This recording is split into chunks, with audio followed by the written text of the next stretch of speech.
एक बार आप अपनी स्कूल लाइफ क्रॉस करके कॉलेज लाइफ में एंटर कर गए हो, फिर चाहे आप टियर 1 कॉलेज में हो या टियर 3 कॉलेज में हो, चाहे आप बीटेक कर रहे हो, बीसीए कर रहे हो, बीएससी कर रहे हो, एमसीए कर रहे हो, एमटेक कर रहे हो या और कोई सी भी डिग्री परस्यू कर रहे हो, everyone is on the same state. सबके दिमाग में बस यही चीज़ होती है कि किसी तरीके से यहाँ से निकलने से पहले हाथ में एक जॉब ऑफर लेटर होना ही चाहिए एंड एक प्लेसमेंट तो क्रैक करनी ही है। एंड प्लेसमेंट प्रिपरेशन का फर्स्ट स्टेप होता है प्रोग्रामिंग लैंग्वेज सेलेक्ट करना एंड डिसाइड करना कि कौन सी प्रोग्रामिंग लैंग्वेज सीखनी है। एंड ये एक बहुत बड़ा कंफ्यूजन है, लोगों को समझ में नहीं आता कि किस लैंग्वेज से स्टार्ट करना है। कुछ दोस्त सीपीपी कर रहे हैं, कुछ दोस्त जावा कर रहे हैं, कुछ जेएस कर रहे हैं, कुछ पाइथन कर रहे हैं, कुछ कह रहे हैं कि इसका डिमांड है, कुछ कह रहे हैं कि उसका डिमांड है। एंड उस कंफ्यूजन में you are also stuck. So आज के वीडियो में I tell you exactly how you can take your first step towards coding. Programming करने के लिए आपको कौन सी लैंग्वेज सेलेक्ट करनी चाहिए, मार्केट में किस लैंग्वेज की डिमांड सबसे ज़्यादा है, ईज ऑफ लर्निंग या मैं कहूँगी सबसे ज़्यादा डिफिकल्ट या ईजी कौन सी लैंग्वेज है, यूज केसेस के अकॉर्डिंग कौन सी लैंग्वेज की क्या वैल्यू है। एंड देन एक बार आप ये लैंग्वेज सीखते हो उसके बाद how you can practice making projects and problem solving. So ऐसे तो बहुत सारी प्रोग्रामिंग लैंग्वेज एग्जिस्ट करती हैं फ्रॉम ए टू जेड। आप हर एक अल्फाबेट से एक प्रोग्रामिंग लैंग्वेज निकाल सकते हो, बट 4 सबसे ज़्यादा फेमस हैं इनमें से CPP, JavaScript, Java and Python. अब आपको इनमें से कौन सी सेलेक्ट करनी चाहिए, you will get to know in the coming sections. So सबसे पहले from the point of view of ease of learning, let's know कि कौन सी लैंग्वेज सबसे ज़्यादा easy to learn and understand है। एंड मैं इसे रेटिंग देकर भी आपको बताऊंगी फ्रॉम 0 to 10, 10 being the most difficult one.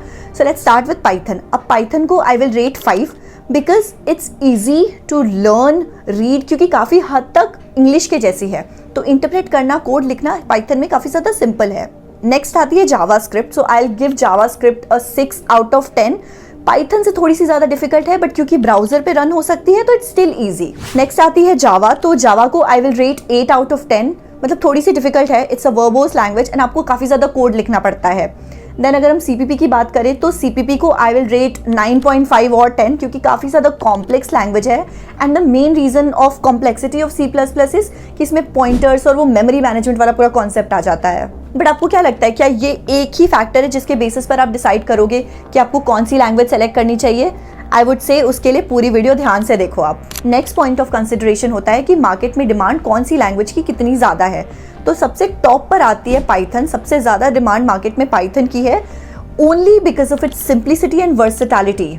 Python बहुत सारी फील्ड्स में यूज़ होती है, जैसे कि data analytics, data science, data engineering, machine learning, artificial intelligence, web development, game development and yes a lot of business task automation. And अगर salaries की बात करें तो on an average Python developer की सैलरी 25 LPA तक होती है according to Indeed. Python पढ़ते पढ़ते अगर आपको डेटा साइंस फील्ड में इंटरेस्ट आ जाए and you decide to pursue a career into data science और grab a high paying job, then let me introduce you to Odin school's data science boot camp. In this course, you are going to learn from the top industry experts and curriculum के साथ साथ you will also be gaining skills and knowledge जो कि industry में recruiters actually seek out करते हैं। And another good part about Odin School is their career services in which you are going to get a holistic support, मतलब right from your resume building to job application, interview preparation, throughout आपको पूरा का पूरा support मिलेगा। Which means their team helps you at every step so that you are able to crack your dream high-paying data science job. So if you are unsure that whether you will be able to do it or not, this course is for you or not, then you can read out some alumni success stories on your screen. A lot of people have done their career transition, filled their career gaps and built a career in the data science field. On top of that, with the 500 plus hiring partners who are seeking out for talent, you'll get access to the global network of top global brands like Amazon, EY, Accenture, Capgemini, etc. So अगर मैं summarize करूँ कि इस course में आपको क्या-क्या मिलेगा, तो you will get instructor-led classes, hands-on projects and labs, 500 plus hiring partners, a dedicated job application portal and much more. बाकी इस कोर्स के बारे में अगर आपको और कोई भी डिटेल जाननी है देन आप इनकी वेबसाइट को चेकआउट कर सकते हो। एंड येस, सीट्स लिमिटेड है, तो अगर आपको अप्लाई करना है तो फटाफट अप्लाई कर देना, लिंक मैंने डिस्क्रिप्शन में दे दिया है, don't forget to check it out. Now let's move on in the video. Next अगर हम बात करें जावास्क्रिप्ट की, तो according to market demand of recruiters JavaScript जो है नंबर 2 पर आती है। अब फ्रंट एंड डेवलपमेंट की कोर स्किल है JavaScript and along with this it is also used in web development, game development, IoT, robotics. And अगर एवरेज सैलरी की बात करें तो it is 22 LPA according to Indeed. Next है जावा।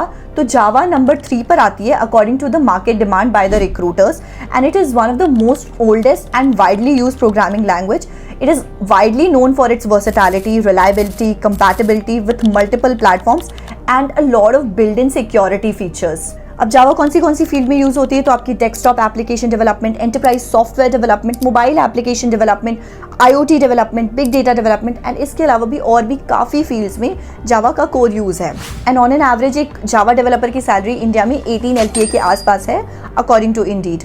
And demand के मामले में 4th नंबर पे आती है CPP, but the speciality of this language is कि ये लैंग्वेज बहुत ज़्यादा फास्ट है and memory management can be easily done using CPP। अब ये बात करें कि CPP किन किन फील्ड्स में बहुत ज़्यादा यूज़ होती है, तो गेम डेवलपमेंट में, सिस्टम्स प्रोग्रामिंग में and real time application development में। And on an average India में CPP डेवलपर की सैलरी 23 LPA तक है अकॉर्डिंग टू इंडीड। अब एक बार आपने इन फैक्टर्स के बेसिस पे डिसाइड कर लिया है कि आपको कौन सी लैंग्वेज सेलेक्ट करनी है, then comes the next step that how exactly to learn these languages.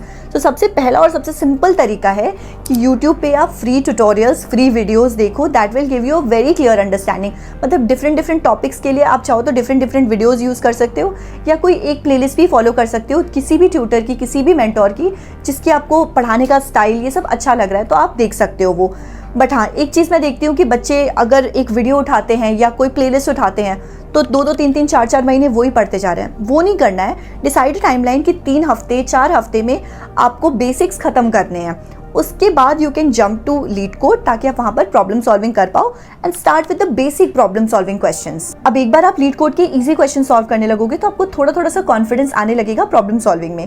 And start करने के लिए आप बेसिक डेटा स्ट्रक्चर से स्टार्ट करो, like arrays, link list, stack, queue, and then go to basic algorithms like searching, sorting, recursion, backtracking, and then you can move to advanced data structures like trees, graphs, and algorithms like dynamic programming, greedy, two-pointer, binary search, sliding window. And अगर आपको पूरी list चाहिए of the DSA topics, then I will highly recommend you to check out the DSA sheet on LearnYard. Now एक बार आप कोई भी language सीखना शुरू करते हो तो ऐसा नहीं है कि आपने एक बार सीख ली एंड आपको सारी चीज़ें आ जाएंगी, आप हर तरीके के प्रॉब्लम्स को सॉल्व कर लोगे, तो ऐसा नहीं होता। It's a continuous learning process.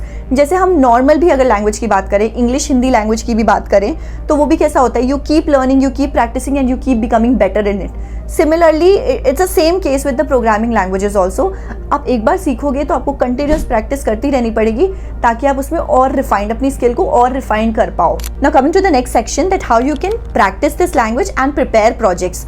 सो कोई भी लैंग्वेज आपने सीख रखी है, प्रोजेक्ट्स बनाने के लिए आपको सर्टेन फ्रेमवर्क सीखने पड़ेंगे। अब अगर पाइथन के फ्रेमवर्क्स की बात करें तो Django है, फ्लास्क है, then there are certain libraries like Pandas and NumPy for data analysis, TensorFlow and PyTorch for machine learning and deep learning and Fast API। Python के कुछ प्रोजेक्ट्स की बात करें तो Django और फ्लास्क को यूज करके आप पर्सनल ब्लॉग और पोर्टफोलियो वेबसाइट बना सकते हो। You can make a weather app और rest API with fast API। PyTorch और TensorFlow को यूज करके आप इमेज क्लासिफायर बना सकते हो। Django को यूज करके आप कोई टू डू लिस्ट वाली ऐप बना सकते हो एंड आप कुछ स्टॉक प्राइस एनालिसिस के टूल्स भी बना सकते हो using Pandas and Matplotlib। Similarly अगर मैं JS के फ्रेमवर्क्स की बात करूँ तो React.js है, Vue.js है, Node.js है, Next.js है, Angular है। एंड कुछ प्रोजेक्ट्स की बात करूँ जो आप जावास्क्रिप्ट को यूज़ करके बना सकते हो, तो रिएक्ट और व्यू को यूज़ करके आप इंटरैक्टिव वेदर डैशबोर्ड बना सकते हो।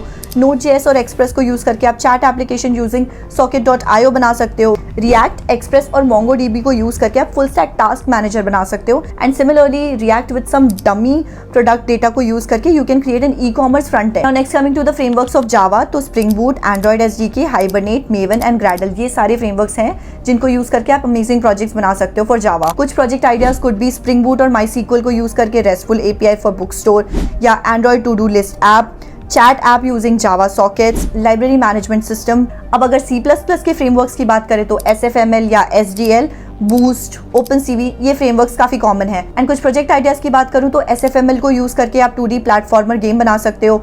OpenCV को यूज़ करके आप इमेज फिल्टर ऐप बना सकते हो, कस्टम फाइल कंप्रेशन टूल बना सकते हो, expense tracker with Qt GUI बना सकते हो, या कोई chart system using TCP sockets. अब प्रोजेक्ट्स को बना के आप प्रोग्रामिंग लैंग्वेज तो सीखोगे ही, साथ साथ you will also learn how to write good quality code and how to code in production level environment. ये कोडिंग की जो स्किल्स हैं, जो टेक्निक है, ये आपको स्टार्टअप्स में बहुत ज़्यादा हेल्प करती है।